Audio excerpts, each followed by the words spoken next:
Hello, wonderful people. You're watching Eye on Port, where we bring Ghana's ports and maritime industry closer to you. It is made possible by Ghana Revenue Authority, GOIL, PLC, Serene Insurance, Ghana Link, Meridian Port Services, and Phoenix Insurance.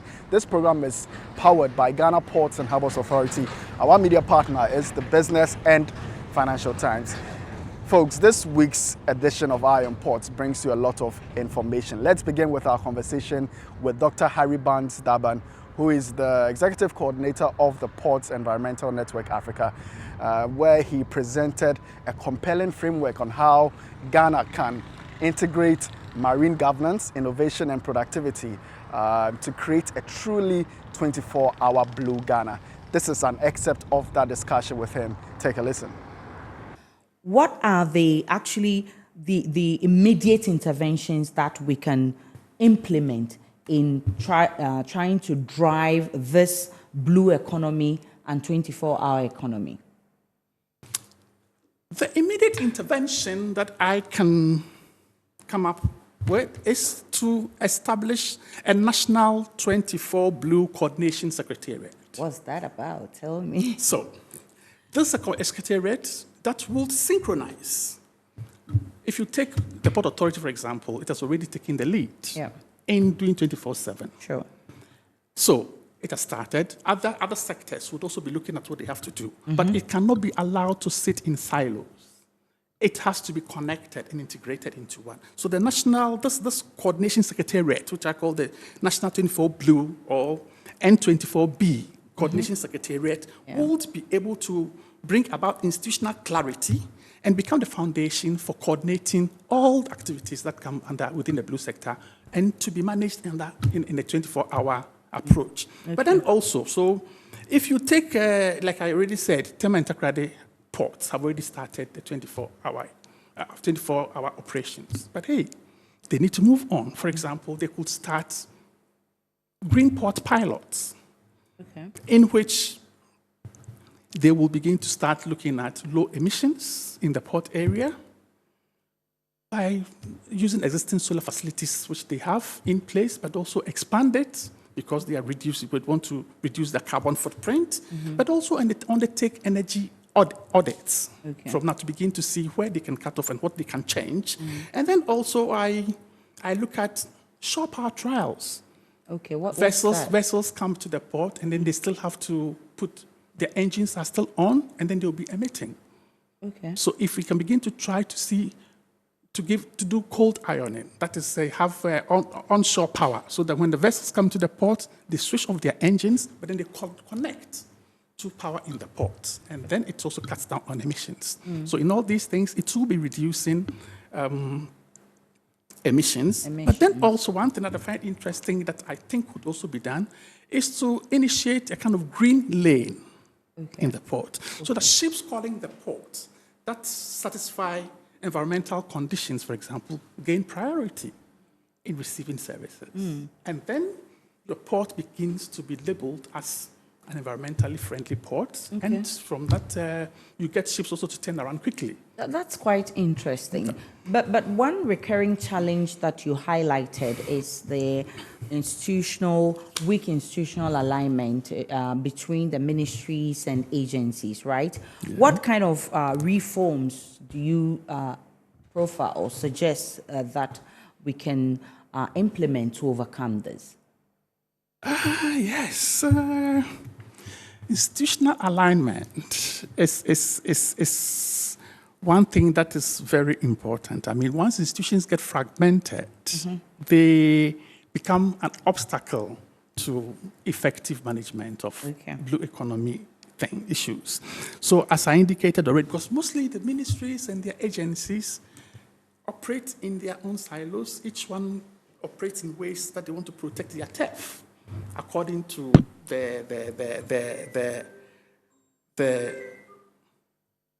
Go ahead. To advance and protect the mandates that they have, and they barely work together.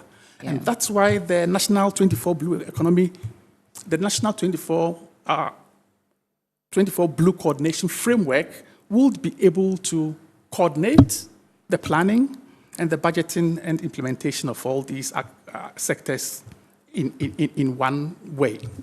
And then also to have a kind of a data system. So we create a kind of a 24-hour blue dashboard. Yeah. And this dashboard, it will link with the various sectors, and these sectors also include the local governments. I mean, the district assemblies, the metropolitan municipal assemblies. They are also they manage the municipalities and the districts in which the coastal areas find themselves situate, so that these data systems will link all of them together, and then to allow real-time data exchange, but also effective monitoring of whatever is happening. And then they can be able to make joint decisions, because with the data available, you can be able to agree on what has to be done and make decisions. But then also legislative alignment, because we have a situation where some existing laws do not really harmonize. Yeah.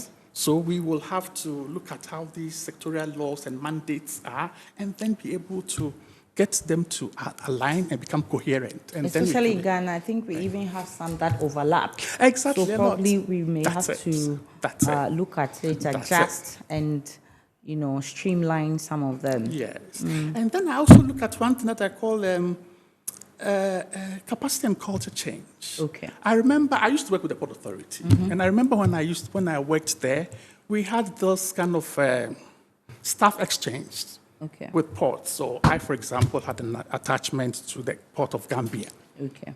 And there, I could bring my knowledge and expertise from the Port Authority in Ghana to there, and also pick from them and then bring it there. I also had an attachment also with the Port of Auckland, for example, and it was the same. You come back with huge knowledge, but then you exchange knowledge. Yeah. Why can't we do this internally also? Okay. So that all the sectors that come under the blue economy can, from time to time, have staff exchange. Staff in the Port Authority could go and have some weeks or days or months of attachment with the Maritime Authority. Those from the fisheries, for example, could have some attachment with the tourism sector. You do this, and then you get staff to begin to appreciate what takes place in the other. I say this because I give an example. I think about 2 years ago, in 2022 or 2023 thereabouts, there was this issue of differences in the ports and with the Ports Authority.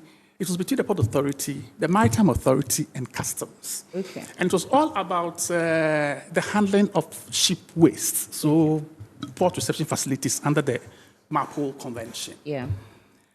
There was a challenge. The operators of the reception facilities collect waste oil and garbage, and then they recycle. They treat the oily waste, separate the oil and water, and then what is the oil that comes out can be sold for other users.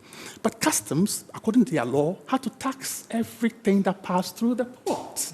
Most definitely. Exactly. And the port authority is like, this is waste. How do you even tax it? Yeah. Because it comes in huge volumes.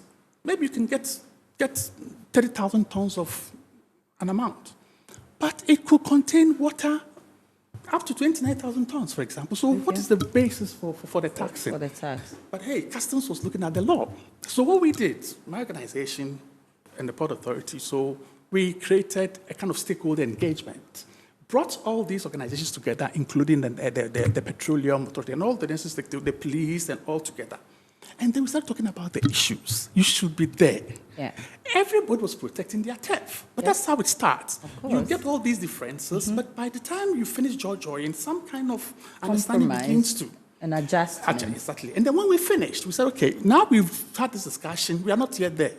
Let's go out internationally. So we then went to the Netherlands, went to Rotterdam, went with the Port Authority to see how they handle ship waste, how the different sectors and agencies work together with the reception facility operators to really get the system work.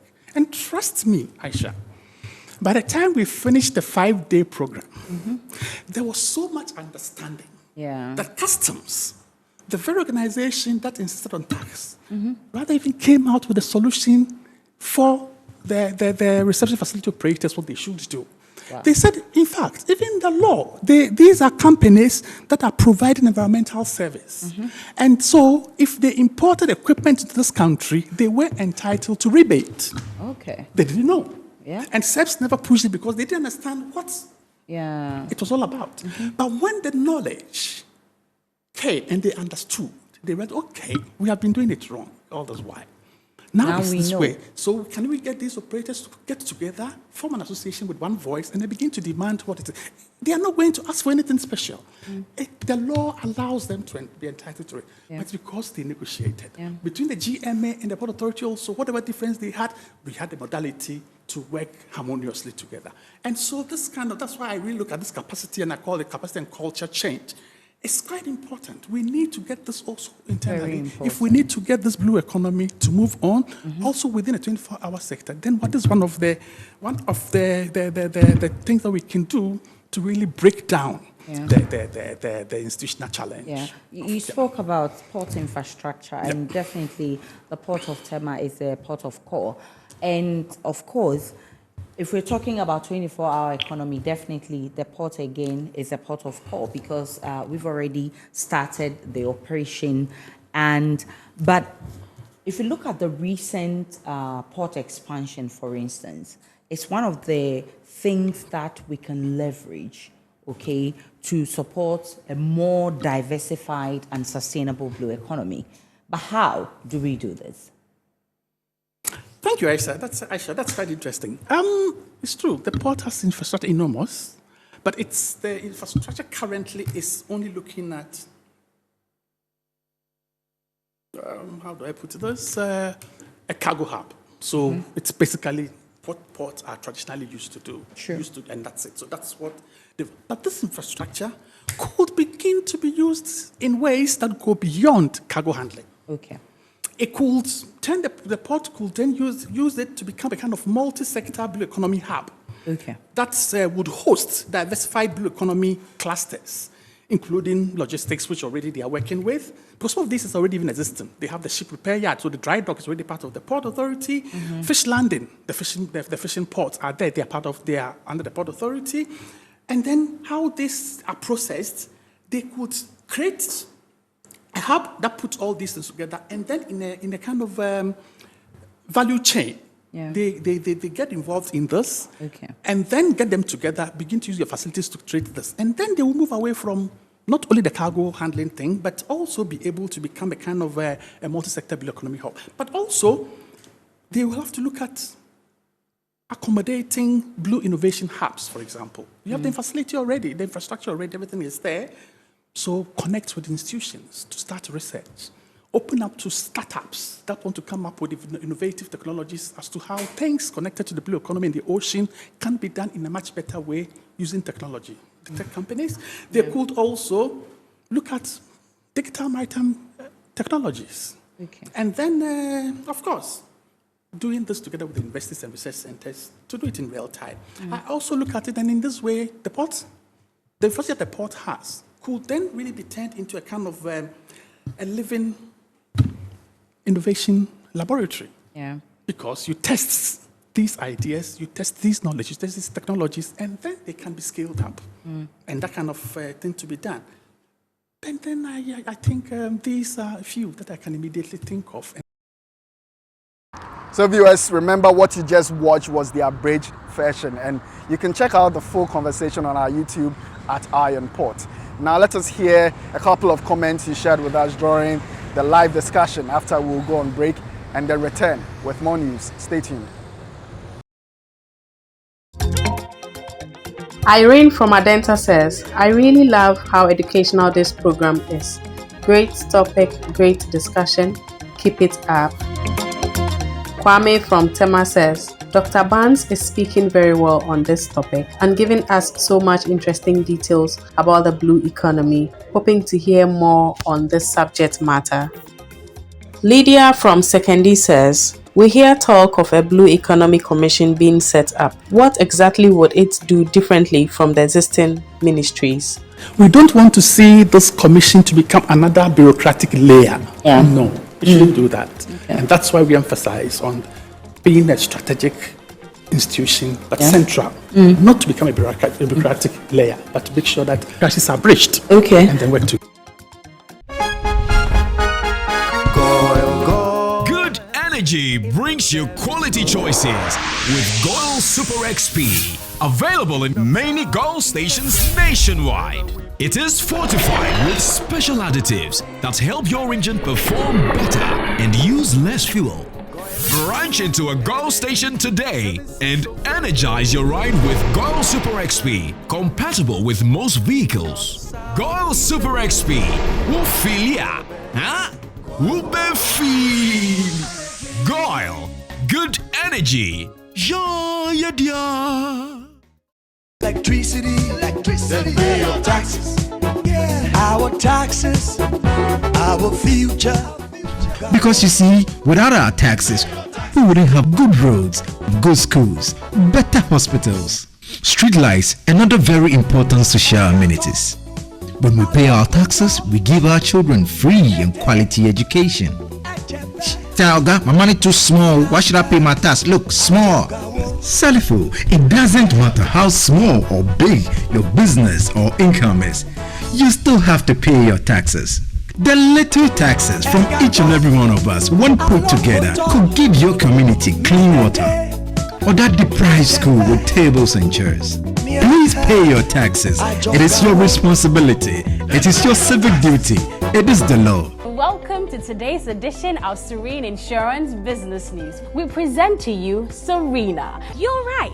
You can complete an entire insurance process for the purchase of any motor and other insurance products, from onboarding to issuing a motor insurance sticker and policy certificate, all on WhatsApp in less than 10 minutes. Serena is simple to use and it prioritizes user ease and flexibility. You can either use voice notes or text to effortlessly issue your instant policy, cross-platform renewals, claims, and also process your payments through mobile money, Visa, and MasterCard. To engage Serena, just search for Serena Insurance on all social media handles and scan the Serena barcode or save her number 0500 517 114 and start chatting her on WhatsApp immediately. There you have it. Serena is not just a tool, it's an innovation by Serene Insurance designed to redefine how motor and travel insurance are accessed and managed. Speed, convenience, and reliability.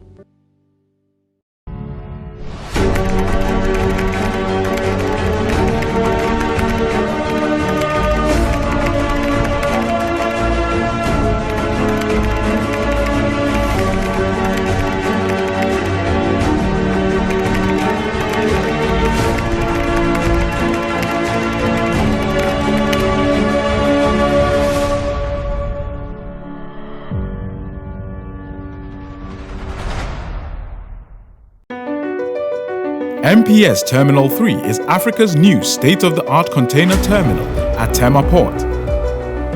For manufacturers, agro-processors and traders, the new port means business can be done faster.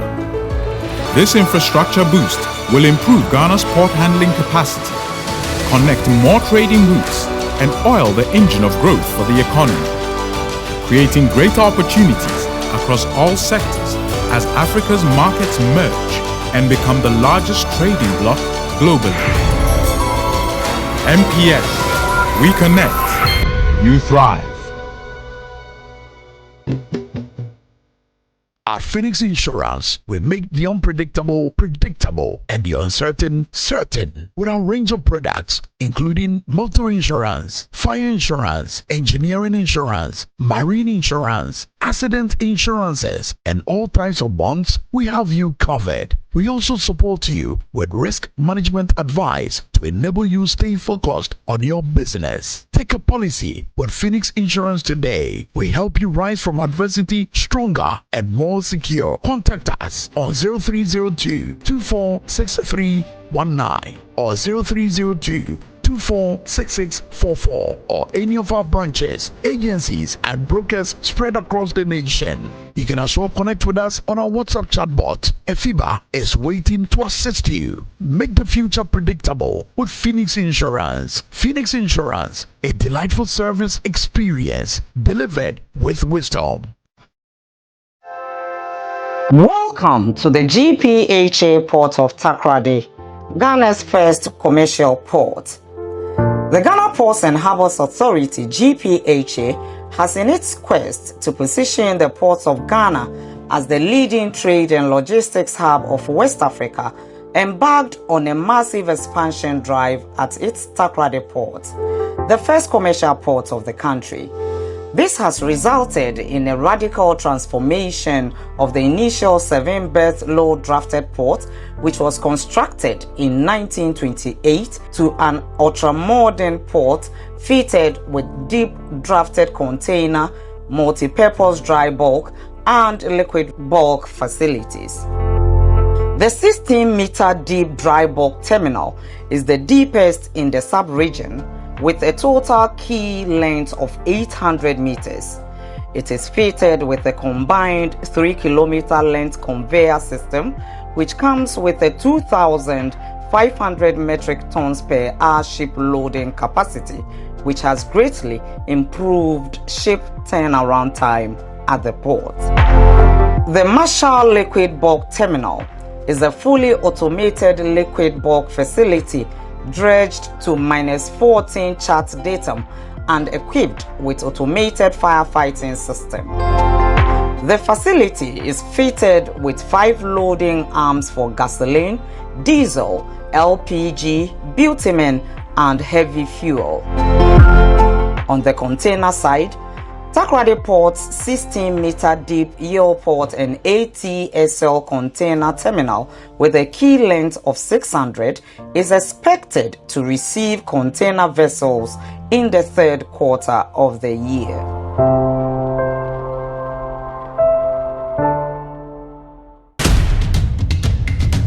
Scam alert.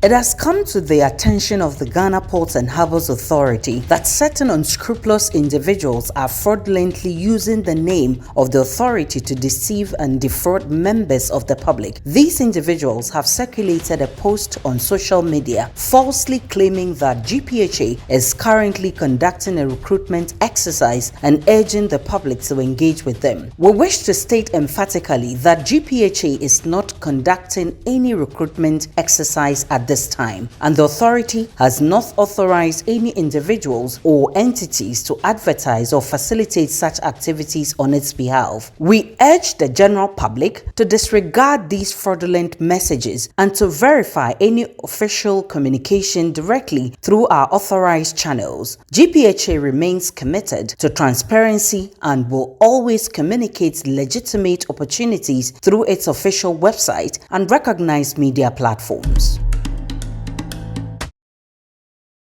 Now, the past week was a very busy one in our industry. Let us have a look at some of the events that transpired.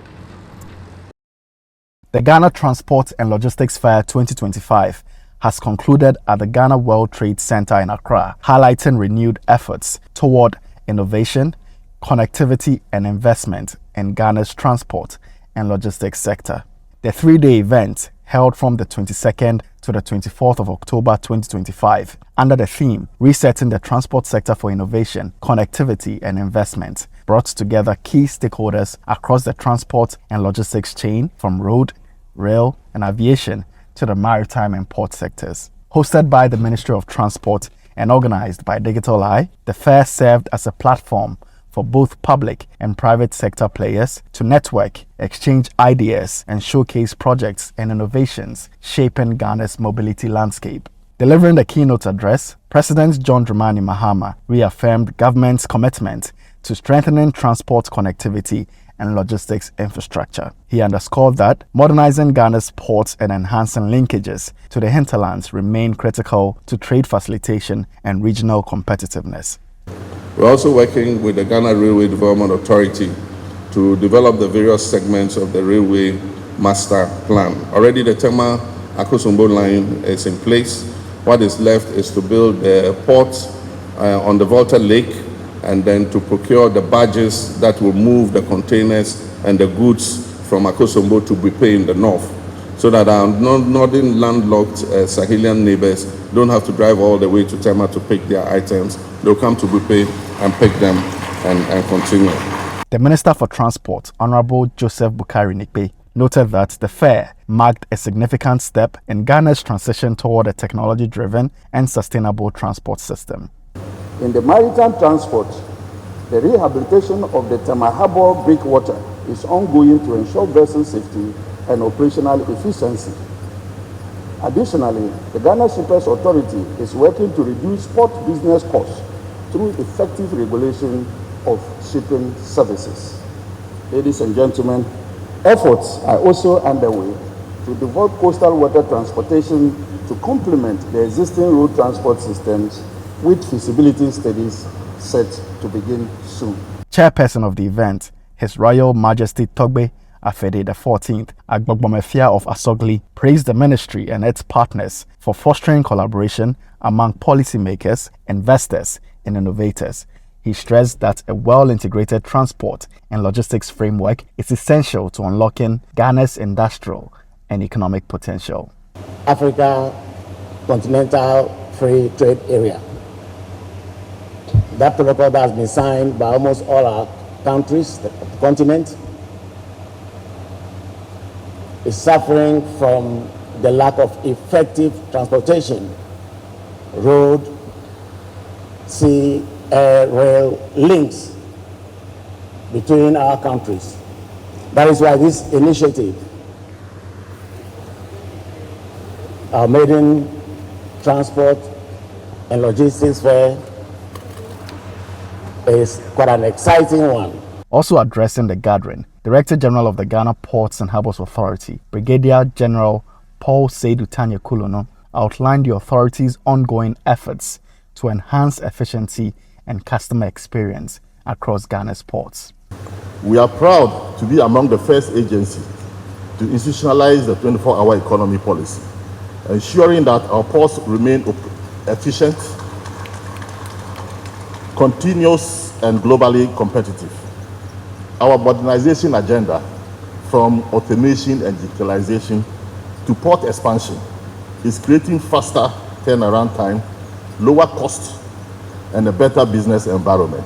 Some other relevant stakeholders present expressed enthusiasm for the future of the sector. And Our Excellency, you were in China a few days ago. You were luring the Chinese EV car factories to invest in Ghana. I think, at that time, if I have met you before you talk, you must speak for Zonda, say invest in Zonda, because you see, Zonda, we already have the factory here. For all of these factories to look for the land in Ghana and re-establish, it will take them 3 to 5 years. But if they invest in Zonda, it is only 2 months, 3 months. What is new is that whenever we're thinking about ride-hailing in this market, access to vehicles, vehicle ownership, is one of the things that comes to mind as a barrier.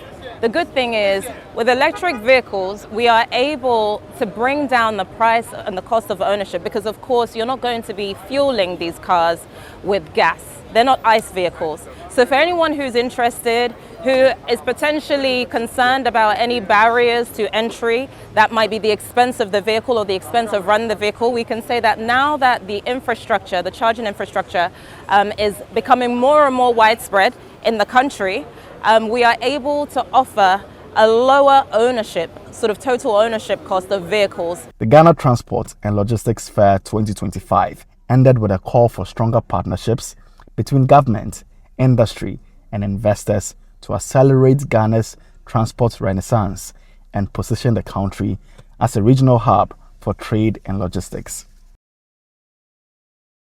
A public hearing has been held in Keta to engage stakeholders on the proposed Port of Keta development project, a major infrastructure initiative spearheaded by the Ghana Ports and Harbours Authority-GPHA. The hearing, held on Thursday, 23rd October 2025, brought together key stakeholders, including the Volta Regional Minister, traditional authorities, former members of parliament, officials from the Volta Regional Coordinating Council, representatives of state institutions, civil society groups, and residents of Keta and adjoining districts. The engagement formed part of the Environmental and Social Impact Assessment process in line with the Environmental Protection Act 2025, Act 112, and the Environmental Assessment Regulations 2025, LI 2504. Opening the session, the Chief Executive of the EPA, Professor Nanama Brown-Kluche, explained that the public hearing was necessitated by the project's potential environmental and socio-economic implications, including possible resettlements and broad public interest. She said the EPA remains committed to balancing environmental protection with sustainable national development, stressing that the purpose of the hearing was to ensure that affected communities and stakeholders were adequately informed and given the opportunity to express their concerns. As the nation's environmental regulator, we wish to reaffirm our commitment to protecting the environment whilst protecting or promoting sustainable development. Our key objective today is to ensure that all stakeholders are adequately informed about the details of the proposed port project and to provide an open platform for you to share your views, comments, and concerns for the proponents to address. Speaking on behalf of the Director General of GPHA, Brigadier General Paul Seidu Tanye Kolonu, the Director of the Port of Tema, Tebon Zuma Esquire, outlined the strategic vision behind the project, describing the Keta port as the country's third maritime gateway designed to complement the existing ports of Tema and Takoradi. He said the proposed port was envisioned as a major logistics and industrial hub that would promote trade with Ghana's Eastern Corridor neighbors, boost regional integration, and create thousands of direct and indirect jobs. The Ghana Ports and Harbours Authority, under the guidance of the Ministry of Transport, has carefully advanced the planning and preparatory stages of this project. We have conducted technical, environmental, and socio-economic assessments to ensure that the project aligns with national standards and national development priorities. On environmental and social considerations, today's public hearing underscores our commitment to transparency, inclusivity, and environmental stewardship.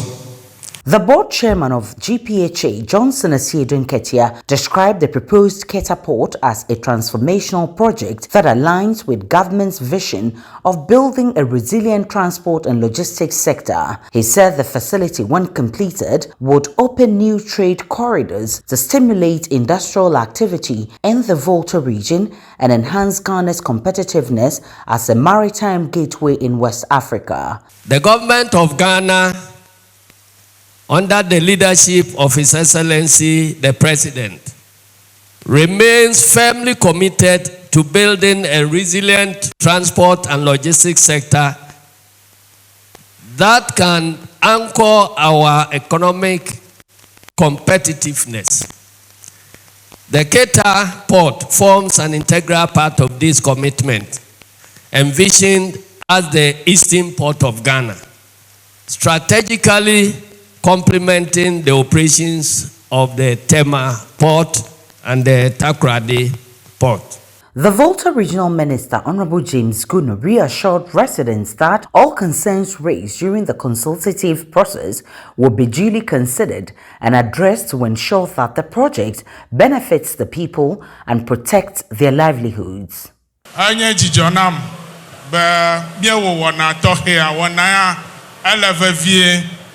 Na project ya nyatabe mima kwana tafa zigadao kakanya wana veviada ye America le tadana wana ya abe zimanola na Ghana Port and Harbours Authority border awekpo ye nya President Mahama afa jiji ye elan kura ifa sobon ba etri atwa chogbaya ba Keta porta navame itai odera fimado. Honorable Gunu further appealed to the people of Keta and surrounding communities to offer their full cooperation and support to the government and the Ghana Ports and Harbours Authority for the successful commencement and execution of the project.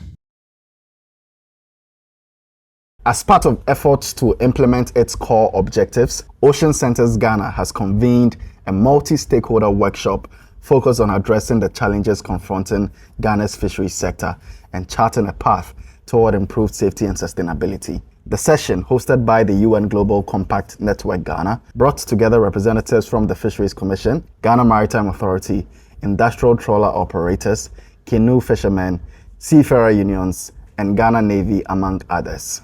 And from the discussions here, we have realized that there needs to be a lot more collaboration between the agencies that superintend over the marine fisheries capture. You could tell that there are a number of regulations, but there needs to be synergies between those regulations. You can tell from the agitations of GPHA, the Industrial Trawlers Association, that there is no synergy. They need to move to the GMA for a couple of certificates, move to the Fisheries Commission for a couple of certificates.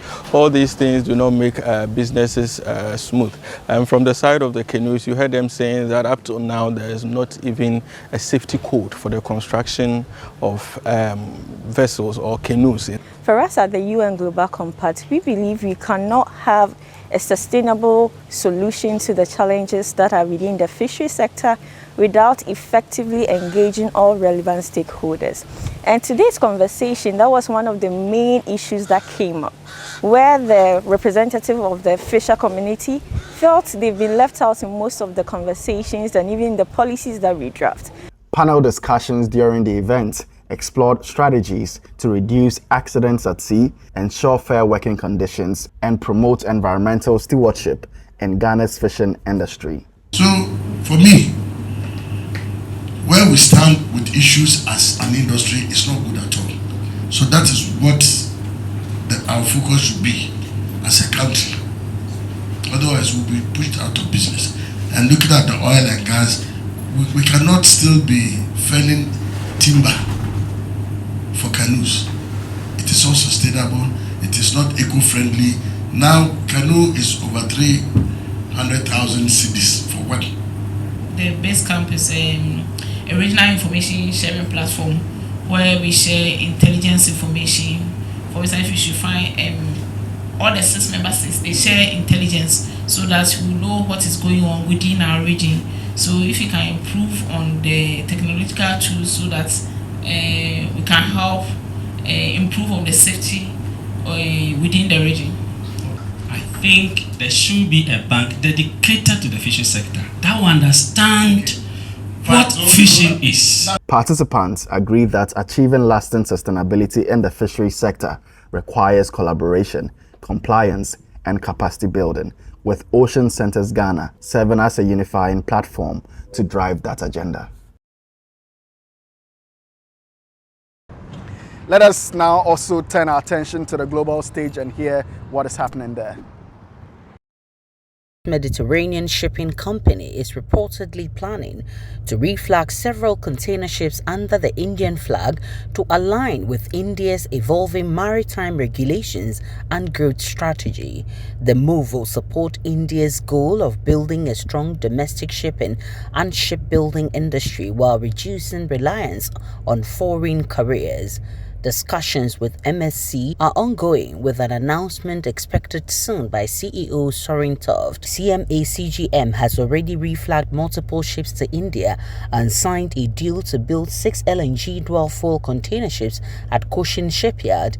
Reflagging could offer MSC regulatory and economic benefits while improving relations with India following past disputes over the MSC Elsa 3 incident. The International Maritime Organization (IMO) has postponed the adoption of its net zero framework, the world's first global carbon pricing system for shipping, by 1 year. The delay, decided at the MEPC Extraordinary Session E2 in London, is seen as a setback for the sector's decarbonization goals. Reports indicate the postponement was driven by the US, Saudi Arabia, Russia, and other oil-producing nations despite majority support from 63 member states. Climate advocates and small island nations condemn the move as political interference and a blow to climate justice, warning it threatens progress towards a fair energy transition. The IMO will reconvene later in October for further technical talks, but the original March 2027 start date for the framework will now need revision. Phrase of the day is next. Flag state.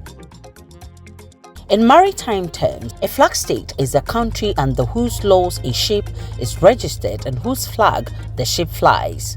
The flag state bears legal responsibility for that vessel, ensuring compliance with international maritime conventions on safety, environmental protection, and seafarers' welfare, regardless of where the ship is operating.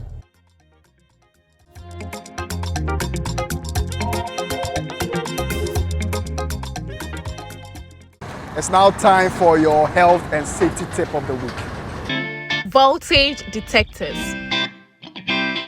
A voltage detector is an electrical safety tool used to sense the presence or absence of voltage in a circuit. It alerts users with a visual light or audible beep when it detects an electric field, which is crucial for verifying that a circuit is de-energized before work is performed. These devices are used for safety and troubleshooting in residential, commercial, and industrial settings.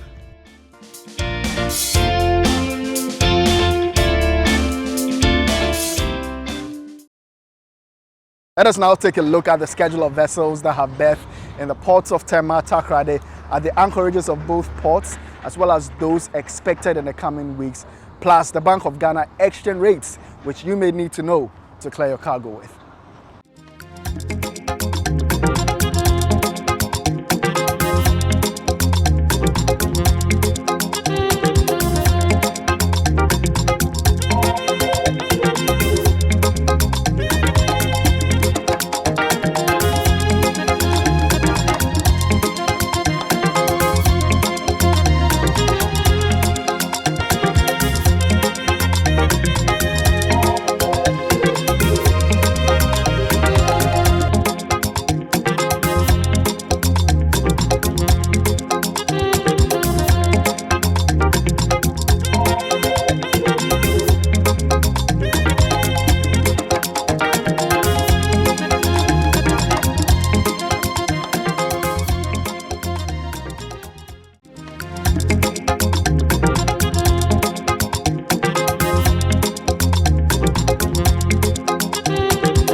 Also soon, this brings us to the close of this week's edition of Eye on Port.